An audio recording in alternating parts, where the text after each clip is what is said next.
Point হলো, এখন কেন মানুষ ইসলামকে নিয়ে ব্যঙ্গ করে?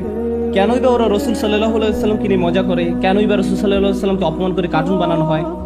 কেন মুসলিমদের উপর এত প্রোপাগান্ডা, এত জঘন্য কথাবার্তা যেগুলো সাংবাদিকতার নামে চলছে, সম্পাদকীয় কলামে আসছে?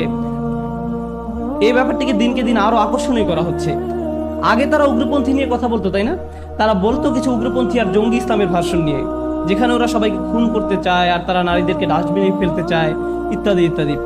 কিন্তু আস্তে আস্তে এই উগ্রপন্থীর সংজ্ঞা ঢিলা হতে হতে এমন পর্যায়ে এসেছে যে আপনি এখন 5 ওয়াক্ত নামাজ পড়লেই উগ্রপন্থী।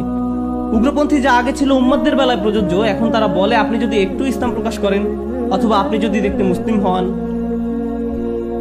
বা মুসলিম কোনো মহিলা যদি হিজাব পরে, নিশ্চয়ই সে উগ্রপন্থী।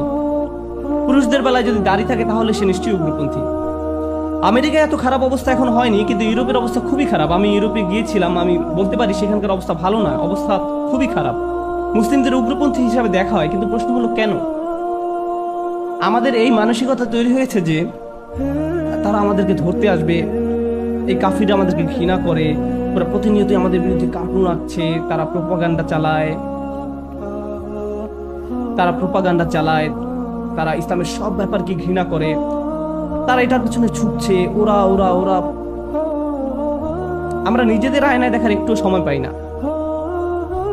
নবী রাসূল সাল্লাল্লাহু আলাইহি ওয়াসাল্লামদেরকে নিয়ে ব্যঙ্গ করা হয়েছিল, আমি বলছিলাম সাহাবাদেরকে নিয়ে হয়েছিল।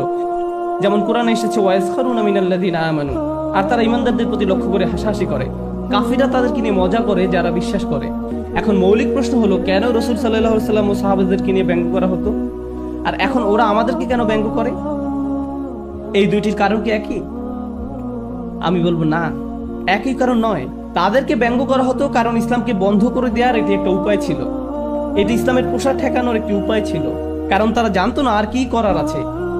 ইসলাম ছিল এতটাই চিন্তা জাগ্রতকারী, ইসলাম ছিল এতটাই দৃষ্টি উন্মুক্তকারী, ইসলাম ন্যায়ের ডাক দিয়েছিল, এটা সব ধরনের অবিচারকে প্রশ্নের সম্মুখীন করেছিল।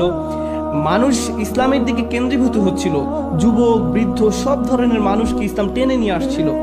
আর ওরা জানতো না কিভাবে তা বন্ধ করা যায়, তাই তারা কৌশল অবলম্বন করলো যে রাসূল সাল্লাল্লাহু আলাইহি ওয়াসাল্লামকে মিথ্যাবাদী ডাকবে।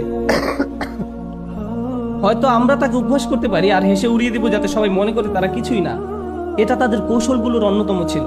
যখন সেটাও কাজ করেনি তখন তারা অন্য কৌশলে গিয়েছে। আর এই সবগুলো কৌশলই ছিল ইসলামের প্রসার ঠেকানোর জন্য, কারণ ইসলাম খুবই শক্তিশালী ছিল। কিন্তু আমাদের ক্ষেত্রে একই জিনিস হচ্ছে, তা আমি বলবো না। আমি মনে করি ইসলাম নিয়ে যা উপহাসমূলক কার্যক্রম হচ্ছে তার কারণ আমাদের বর্তমান মুসলমানদের আচরণ। মুসলমানদের অবস্থা কি দাঁড়ালো? আমরা যেভাবে আমাদের জীবনযাপন করি তার জন্য।